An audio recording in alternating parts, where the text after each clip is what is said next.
is, so I got three,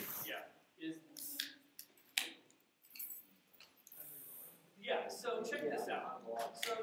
So 10 years ago, you guys know, so Henry Rollins, he used to be a punk rock guy, like back in the day before, now he does other stuff, like he's an actor, and he has a radio show in Santa Monica, KRCW. It's great stuff. But why I like YouTube, and what got me psyched about looking at aging rock stars, like my two examples are Henry Rollins and David Lee Roth, is the YouTube gives you the opportunity to watch long extended chunks of these people, and what they're actually doing isn't so interesting. Like why they're being videotaped, I never really liked. So I love random discovery of this stuff because there's always something hidden in the background that's worth watching that has nothing to do with it that I actually get out of it, and then I add value, and I wish I could somehow capture it in a shorter video segment and attach it to this stuff. Now, what's awesome about this video footage with Henry Rollins, which is not worth watching, it's a 1993 video of the Rollins Band playing in Birmingham. Again, you want to watch this, of course, if you like the Rollins Band, so everyone who's watching this thing is like totally psyched. What's interesting, it comes here in 31 seconds. So Rollins, right, he's a punk rock guy. Like he's mainly noted for like lots of back tattoos and for screaming a lot, right? And you forget the rigors, the day-to-day rigors of the road are really, really difficult. Here's this guy. I can. I don't know how. Have I done this before? I failed this at this hundreds of times. I think it's.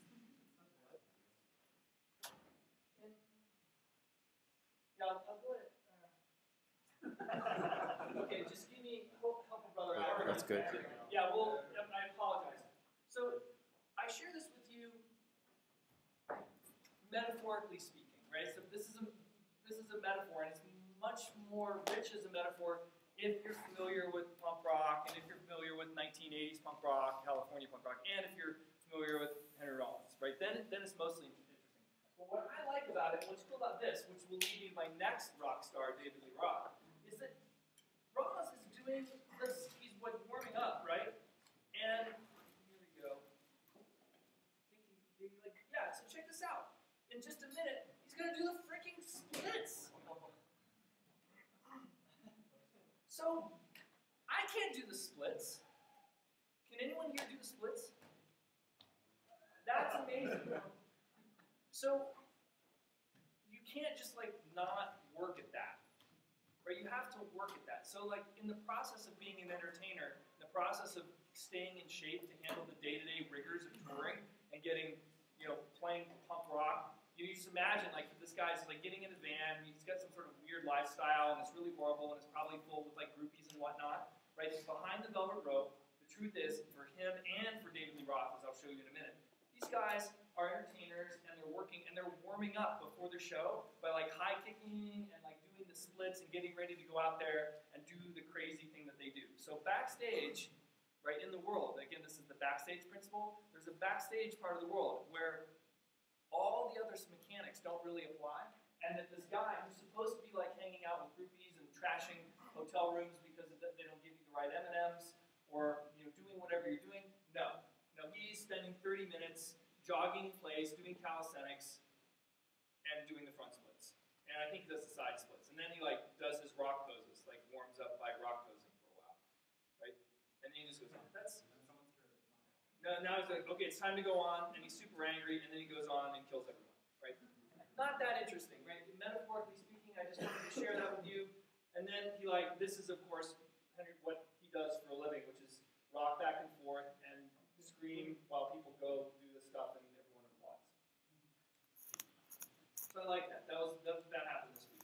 Which led me to my next amusing thing, which is David Lee Roth. So, do you guys know who David Lee Roth is, by the way? Okay, so ex-Van Halen lead singer. Now, why I'm sharing this with you is because I read a great article, which I totally recommend, called David Lee Roth Will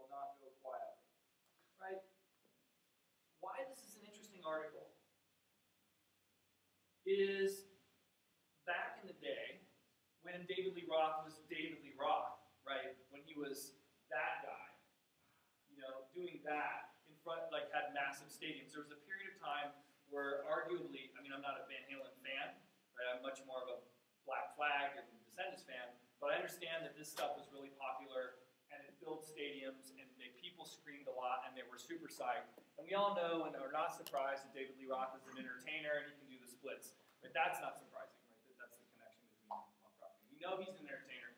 We expect that he's able to do the splits. What's interesting is not what David Lee Roth was doing when he was David Lee Roth, with big giant capital neon letters. It's what David Lee Roth has been doing now that he's not David Lee Roth. So around 1992, Van Halen moved all of a sudden, like this guy. Is this funny, by the way? Am I helping you out? There we go. So once upon a time, right, this stuff. Oh, that's not what I wanted. Please excuse me. We'll wait for the ad to finish up.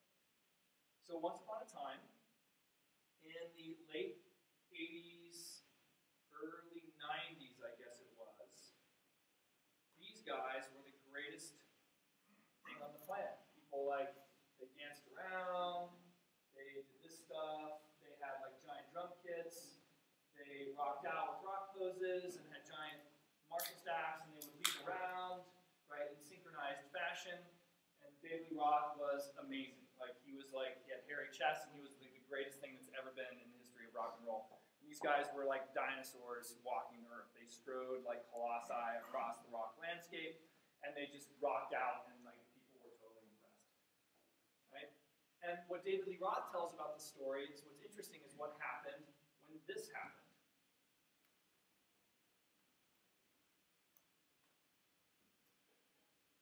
In 1992, this band showed up. And everything that Van Halen was doing all of a sudden not only looked, no one wanted to be Van Halen anymore. No one grew up wanting to be David Lee Roth. Everyone wanted to do that. All the music immediately shifted. Do you guys remember when this album came out? Right? It was like a sea change. It was like everything that happened pre this album all of a sudden was ironic and funny. Right? And even the video and the entire thing, right, despite the fact that there's nothing pop music about what was happening here. But these guys just basically came in and just utterly obliterated everything that Van Halen was doing. And all of a sudden, David Lee Roth and Van Halen went from being massive stadium success stuff to, in David Lee Roth's case, being out of a job. Right? He didn't have a job anymore because he got kicked out of Van Halen. So the question is, and the interesting thing, and why I love YouTube is, what was David Lee Roth doing after he was no longer David Lee Roth? What did he do? This is my week. This is what I thought about. It turns out, when you read this article, David Lee Roth will not go quietly, and then you read about this stuff. Right? So, David Lee Roth, as it turns out, and I know this will be the case, is that he has a very modest home. So here you are, you're David Lee Roth. You're no longer, awesome in the way that you were awesome before. But yet, every time some classic rock radio station plays Dance the Night Away on the radio, you get a little bit of money. So you have enough money to live on, right? You don't have anything to do, right? You can't go out and be David Lee Roth anymore and do a headlining tour. You have to play the Depot in Ogden or something like that, right? But you can't do that anymore, right? That's not an option for you because you're too awesome to be able to go down to the Depot and be like, hey, woo! That's not going to work. So what do? You have enough money. You have one tiny, modest house in Pasadena, California. It's probably 2,200 square feet, and has a nice 9-foot wall in it. It's the average part of Pasadena, and you have a tiny little apartment in New York City that you've been able to afford, right in Manhattan. What do you do with your life? And as it turns out, David Lee Roth is awesome, and he is my new role model for what I hope to be able to do with my life, which is why I share this with you. Right? So what David Lee Roth has been doing in his spare time, ever since leaving Van Halen, and you can find out about this stuff by accident, by watching some of these videos that he has a Japanese coach, language coach, goes to Japan and he's learning the Japanese language. There's pictures of David Lee Roth wearing like normal person clothes and 50-year-old man eyeglasses doing Japanese brush strokes. He's doing Japanese calligraphy, and he has a calligraphy coach, and he's learning how to do calligraphy. And he has a swordsmanship coach. This guy is some dude who's apparently kind of a big deal in Tokyo. And he flies over to Tokyo and gets instruction in the art of Japanese swordsmanship. So he's done that. You also learned that pre-doing this, David Lee Roth went and got an EMT. You guys know about this? He got emergency medical training and started to go on trauma calls. He became, no kidding, a full-on licensed ambulance driver and just started driving around in New York City, which is how he got to New York, on the night shift, like handling stabbings, gunshot wounds, car wrecks, and stuff like that. Riding along. There's David Lee. And the other thing he did is he learned how to, he got a Spanish language coach, so he learned Spanish. And he's actually this is how I know about this from my own experience rock climbing. He's a really decent big wall climber. And so he goes and climbs at Yosemite, and there's lots of photos of him doing this stuff. What's even cooler is most recently, he's into dog training. He has 3 border collies and a small bunch of cattle. And here's a nice picture of David Lee Roth wearing Carhartts and old person clothing. And there he is, directing he goes to dog training, like cattle dog training shows, like national championships. So he has like 3 or 4 dogs, and they travel with him, and then he goes and like herds sheep and goats and that kind of stuff. He does this in his spare time on the weekends. So this is really cool. And I've decided that David Lee Roth is the coolest guy ever because he's just this utter lifetime learner. Right? He took the great gift, the happy accident of being Van Halen, and like he seems, when you watch some of these videos, like the happiest cat on the planet. Right? Whatever he wants to go learn, he goes to learn. He wants to learn how to train sheepdogs, he goes and does it. No pride, no need to show up and be David Lee Roth with giant neon signs going. None of the artifice associated with show business. There's just a dude with Carhartt pants and 2 sticks doing that. Or he goes and he's a swordsman dude, or he goes and being an EMT trainer and all this kind of stuff. So that's what I love about YouTube, because it breaks the artifice and the opportunity to break the artifice and the barrier between. He goes to New Guinea. Yeah, he went to New Guinea for a month for surfing. What else has he been doing? Anyway, doesn't really matter. The point I'm trying to make is, I like this stuff because hidden underneath all the kind of candid photographs that you get, all the candid video that you get, are the actual lives of human beings, which are often massively at variance with the public-facing persona that you get, which is all utterly manufactured. And these guys are doing stuff like making sure that they're in shape and eating healthy and doing the splits so they can go out and bash people's head in the mosh pit. And when you're David Lee Roth, the beautiful opportunity to go do something interesting with your life, the 2nd or 3rd or 4th act, right? And that is really, really cool. So for me personally, like if I have my new hero of the month is David Lee Roth, not because he's an amazing singer or whatever, or I don't really care much about Van Halen, but I love the fact that the guy's just wandering around, basically doing whatever he wants in life. And it turns out whatever he wants to do in life is learn stuff. And that to me is really cool, because there's lots of other folks in life who, if you give them infinite amount of money, right, they would just like sit around like Lindsay Lohan, like living off her residuals. She's just basically a ginormous train wreck, right? Lindsay Lohan does not have a Spanish coach. She's not learning to climb big walls. She's not understanding the art of Japanese calligraphy. She's not doing anything interesting with her life. Right? So the first conversational bit I wanted to share with you guys is that that is really cool, and do that. Right? That's a worthwhile life to have. It's way more interesting to do that than it is to kind of spend your life 8 to 5 working some job and not being curious about life. So can I show you one more video, which is it's a little bit different. So this one to me is interesting, not for what's. This is interesting to me personally. And I'm always scared. Like, you notice the ads here? Oh, you saw, did you see the belly fat one? Like, I always get up there for the promoted ads, like how to lose weight or can you get it up anymore, or like lonely single guy thing. Like, it's not, it doesn't make me feel too good.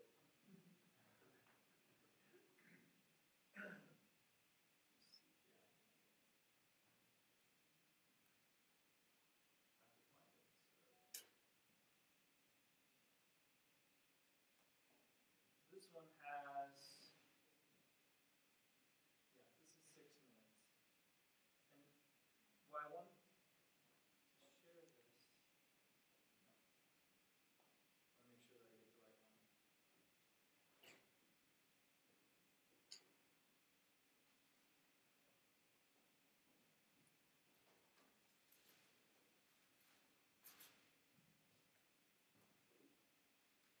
Okay, I think this is it.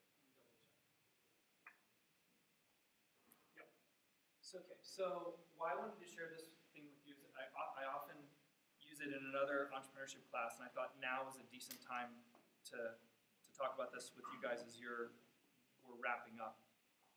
Which is the first, so the David Lee Roth and the other stuff is more just like a way to talk about something that really matters to me, which is, you know, stay super curious and do things that are interesting, personally interesting to you. This video, to me, is interesting for a couple reasons. One, it connects a lot of what we were talking about lifetime preparation. So it has there's a short biographical element about this guy named Laird Hamilton and how it is that he became the surfer that he is, which is interesting because as you'll hear at the end of the thing, all of this guy's life sort of vectored up and built up to this one single moment in, I think it was 2001 or 2, where he went to this wave outside of Tahiti in an outer reef called Chopu, and they'll talk about why that's important. But what's interesting is to hear Laird talk about both how his life prepared him to do that, but then also the underlying message for me around the entrepreneurial act is the following, which is, and I like to use the surfing metaphor a lot because I feel like, given what we talked about technological shifts in language and demographic changes, social changes, and cultural changes, that you end up with these disruptive waves that occur, at least especially in the tech industry, every 7 to 10 years. Basically, what's really attractive about working in software or working in technology is that you can miss a particular wave, like the enterprise software wave or the Web 2.0 wave or medical device wave, and the game board will get reset every 7 to 10 years. So if you're bent because you miss location-based services, by the way, you missed them, right? And you're currently missing mobile devices, that's totally fine, right? There's this tendency to get all bent out of shape and be like, oh my God, this is the only one that's going to happen. It's not. Every 7 to 10 years, there's a technological or demographic shift, and the game board gets utterly redone. And that's a great advantage if you're a lifetime learner because it means all the original assumptions that you had about how the world was going to work previously tend to get thrown away. If you're a coder or a technical person, the code that you're using, that you wrote software with 7 to 10 years ago, doesn't apply anymore. The modes of organizing change. How the business and manufacturing relationships change. The underlying ways that firms organize themselves to generate residual rents change. The entire game board flips.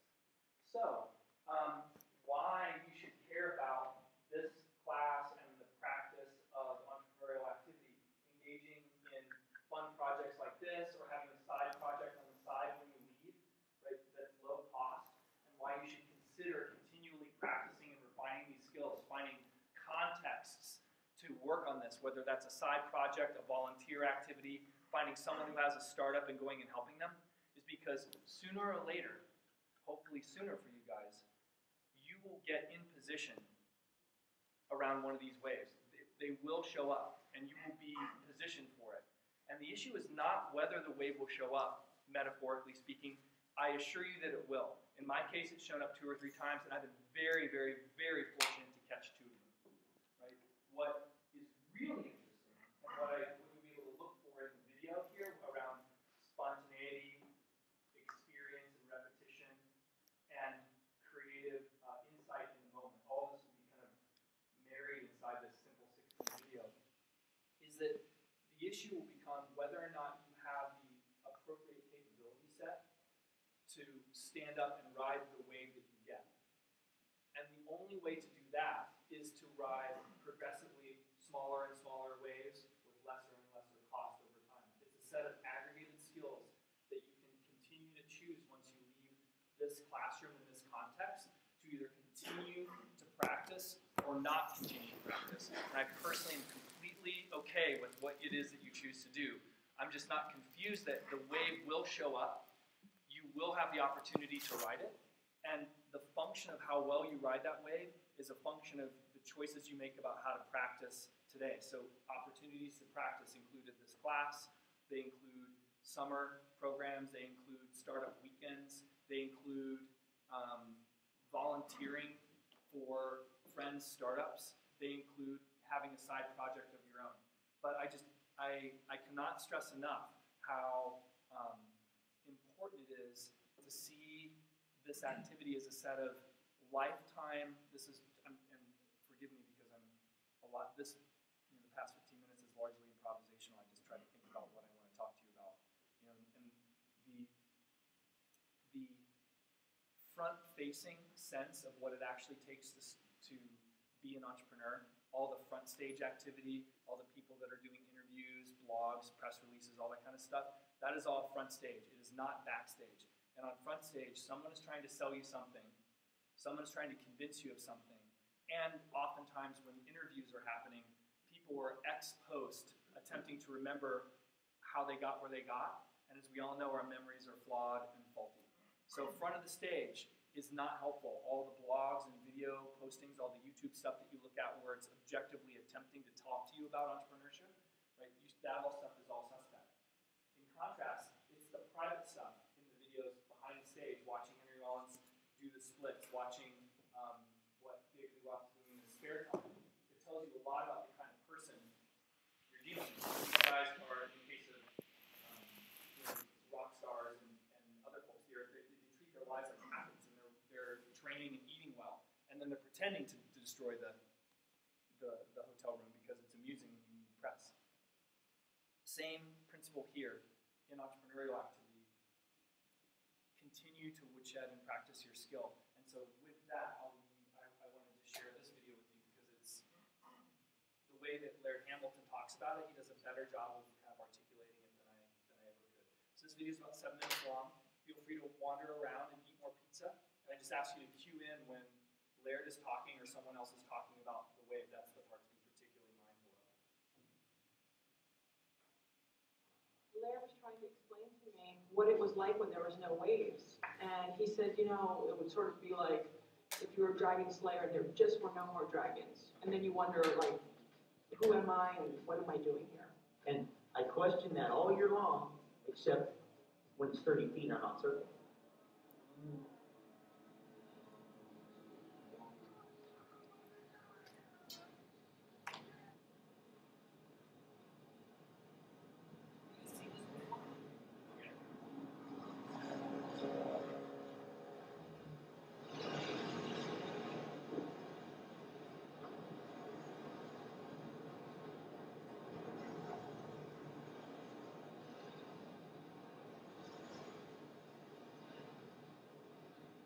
Greg's the king out there. I mean, he was the one that, like Greg at Waimea, dragged the guys out there.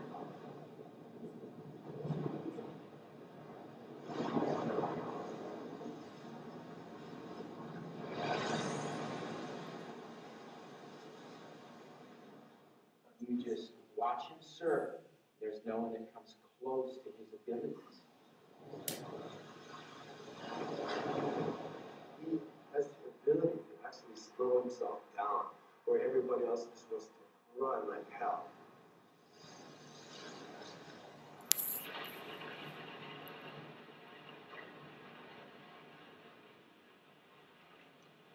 The reason why I'm able to ride waves the way I ride waves and do what I do is because I have partners like Dave and Eric.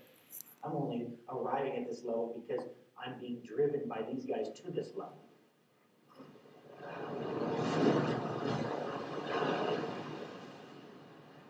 There's just no question that this guy is the best big wave rider the world's ever seen.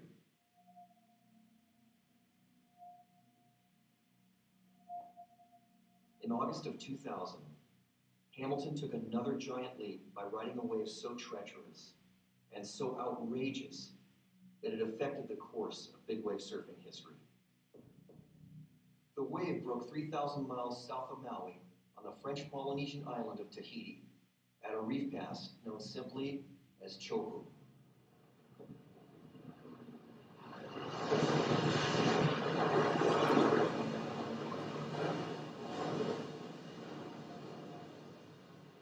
Who ever thought that a wave could suck so much water off the reef, that a wave could be so powerful and cylindrical? The wave Laird encountered at Chopu is a freak of hydrodynamics.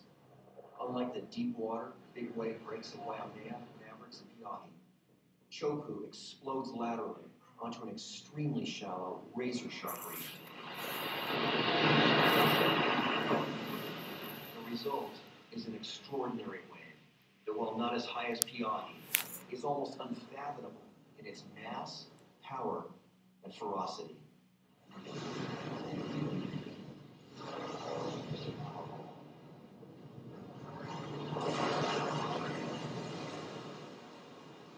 Chopu's reputation was already fearsome, but neither Laird nor Derek Dorner could have imagined the once-in-a-lifetime wave that eventually appeared on the horizon. I towed him onto this wave. It was to the point where I almost said, "Don't let go of the rope." And when I looked back, he was gone.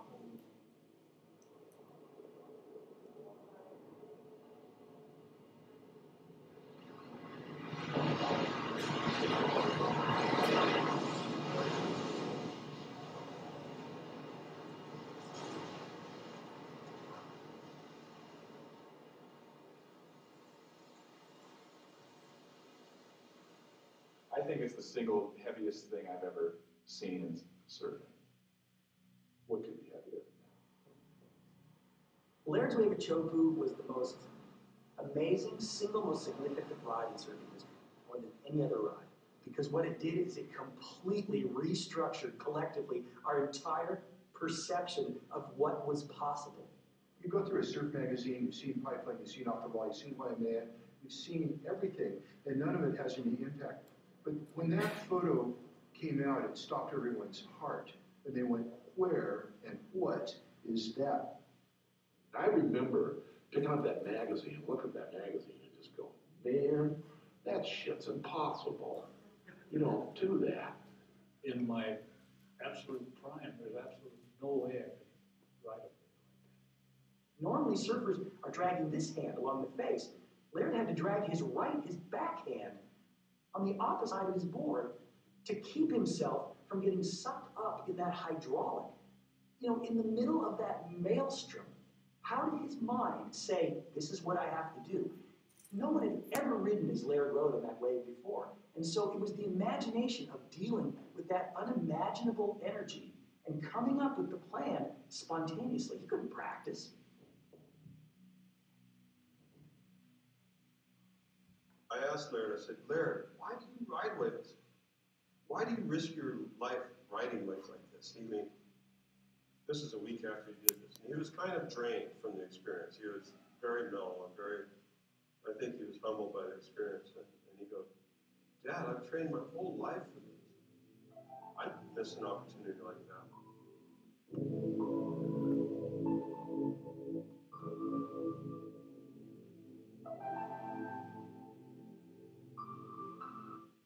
I don't want to not live because of my fear of what could happen.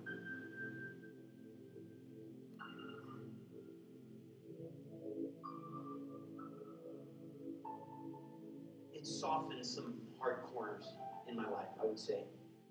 And I felt honored to be awarded with something so magnificent that it just made me appreciate what I've been able to have, experience, do.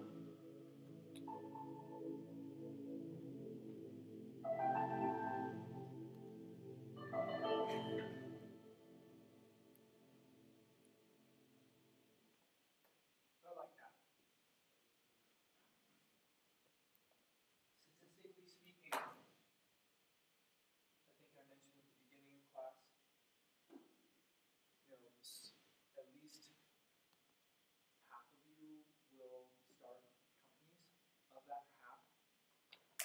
some, more than half of you will likely be able to have a small business. Now that group, probably 20% of you, which is probably 7 to 10 people in this room, will have a net worth of $1 million plus, right? Which is enough to, you'll continue to work.